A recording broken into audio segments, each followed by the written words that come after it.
Quero hoje aprofundar nossa reflexão sobre a dialética como metodologia científica. Busquemos entender como podemos construir uma metodologia dialética capaz de ser aproveitada por toda e qualquer ciência, permitindo novas teorizações. Temos a possibilidade de construir uma sociologia eterna, pura, descobrindo as leis que regem o fato sociológico. Mas precisamos entender a diferença fundamental entre o essencial e o acidental nas observações científicas. Tomemos um exemplo concreto. Vamos supor que observamos um grupo social A, e então notamos a repetição desse grupo como A1, A2, A3, A4 e assim sucessivamente. O que encontramos de comum nesses grupos não é um logos analogante, mas sim a presença de uma acidentalidade qualquer. Digamos que os grupos de assaltantes de São Paulo que pudemos examinar sejam compostos de rapazes de 16 a 18 anos. Seria um erro teórico concluir que os grupos de assaltantes são sempre compostos de jovens dessa faixa etária. Não há indução válida aqui, porque a idade representa apenas um aspecto acidental, que pode se repetir ou não. Poderíamos perfeitamente encontrar um grupo de assaltantes de 45 a 50 anos. É possível porque é um acidente. Não é da essência, não é per se. Vejamos outro exemplo. O que faz alguém entrar numa fila de ônibus se não a intenção de usar o ônibus? Se um indivíduo entra na fila apenas pelo prazer de fazer fila, sem pretender usar o transporte, ele está fisicamente na fila, mas não pertence ao grupo social. Ele não integra o grupo, porque sua intencionalidade não corresponde à essência do grupo. Ao encontrarmos os logos analogantes, encontramos o essencial. Toda teorização que não resistiu ao tempo foi fundada em acidentes. As teorias que caem são aquelas baseadas em aspectos acidentais, elementos que podem se repetir, mas não constituem a essência do fenômeno estudado. Lembro-me de um inquérito sociológico em que minha filha participou. Observei todo o material e constatei que o inquérito só fazia perguntas sobre aspectos acidentais. Não podemos, por exemplo, concluir algo definitivo a partir de um levantamento da frequência dos restaurantes de São Paulo nos fins de semana. Se descobrirmos que durante o mês de junho a frequência nos sábados e domingos é superior aos dias de semana, digamos 40% nos dias úteis e 60% nos fins de semana, não podemos teorizar que isso continuará assim indefinidamente. Essa frequência maior pode ser consequência de uma situação econômica favorável temporária, que permite às famílias gastar mais em restaurantes para que a dona de casa descanse do trabalho doméstico. Uma retração econômica poderia facilmente alterar esse padrão, com os chefes de família decidindo que precisam economizar e comer em casa.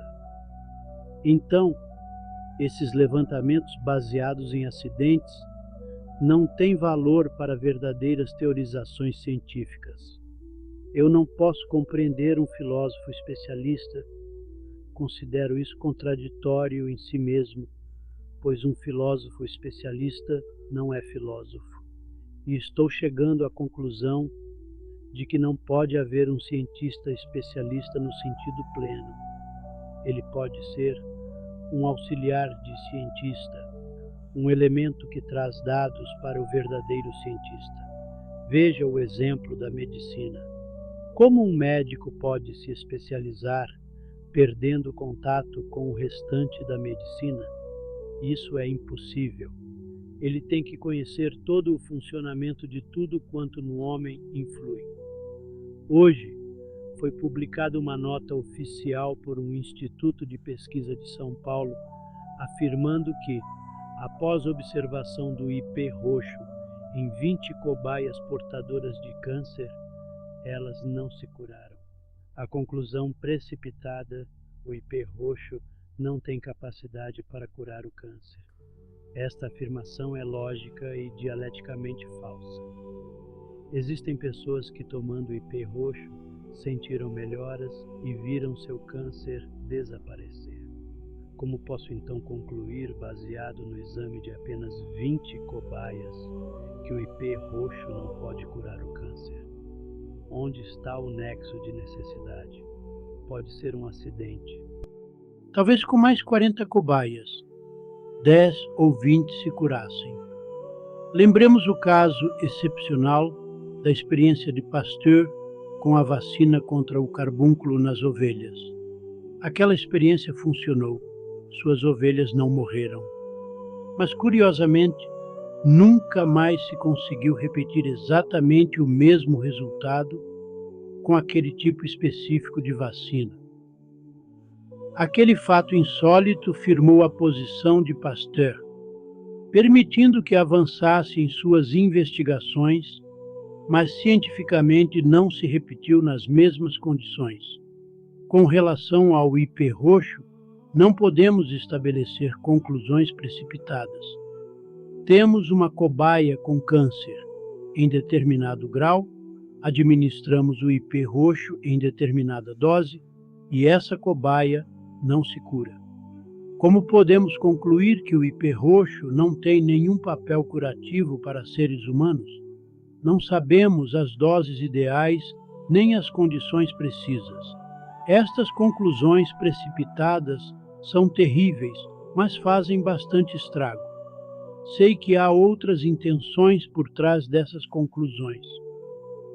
O negócio do câncer é um grande negócio e o IP roxo, sendo um remédio natural e acessível, não interessa a certos interesses estabelecidos. Mas as conclusões são tiradas precipitadamente e a teorização feita sem rigor dialético produz resultados questionáveis. O mesmo ocorreu com a poliomielite. Estabeleceu-se uma teorização. A infecção se dá pelo sangue. Toda pesquisa deveria seguir este caminho. Quando Sabin quis pesquisar por outros caminhos, contágio pela pele, vacina oral ou pela alimentação, foi desencorajado. Disseram-lhe que perderia seu tempo. Mas ele insistiu na liberdade de pesquisar à sua maneira. Seguiu o caminho considerado indevido e encontrou a solução. Isto prova que a teorização sobre a poliomielite tinha sido precipitada. Não estamos ainda estudando a função da dialética nas teorias científicas em profundidade. Mais adiante veremos como se deve teorizar, como se devem colocar os fatos, até onde nos cabe a teorização e onde apenas podemos estabelecer leis estatísticas. Onde houver teorização perfeita, não há leis estatísticas, mas leis incomutáveis. As leis estatísticas podem sofrer modificações, variações percentuais. Aplicando este pensamento ao Brasil, não podemos teorizar que o brasileiro seja inapto à sociedade industrial moderna, baseando-nos em aspectos acidentais.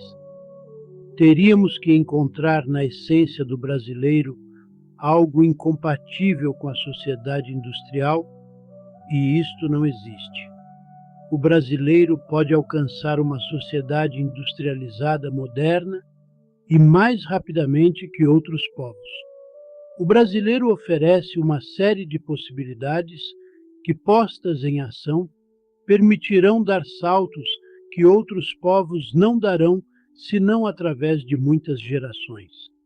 Como o progresso nos países superdesenvolvidos segue agora uma progressão geométrica, a diferenciação em relação aos povos subdesenvolvidos aumenta constantemente. Mas não por questões políticas, e sim por questões sociológicas e psicossociais. No Brasil atual, nosso problema é um problema de elite. As elites que nos guiam seguem uma visão falsa da nossa realidade e não estão auxiliando no desenvolvimento. Por isso tenho que me opor a elas e perceber os aspectos positivos do povo brasileiro. Não em todo o povo, mas através de uma ou duas gerações, poderemos adaptar nosso povo para uma sociedade superindustrializada. O Nordeste, é verdade, oferece maiores dificuldades para a industrialização em comparação ao Sul, onde há maior presença do europeu, de uma cultura já acostumada à sociedade industrial. As experiências que estão sendo feitas no Nordeste, sem a devida preparação, poderiam resultar em problemas graves. O trabalho da Sudene deveria ter sido primeiro preparatório.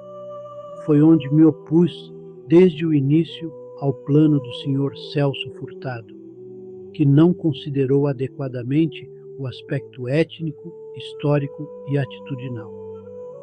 No caso brasileiro, temos que trabalhar pela formação de uma nova elite com outra mentalidade, diferente da atual que precisa ser combatida. Por hoje é o que tinha a dizer.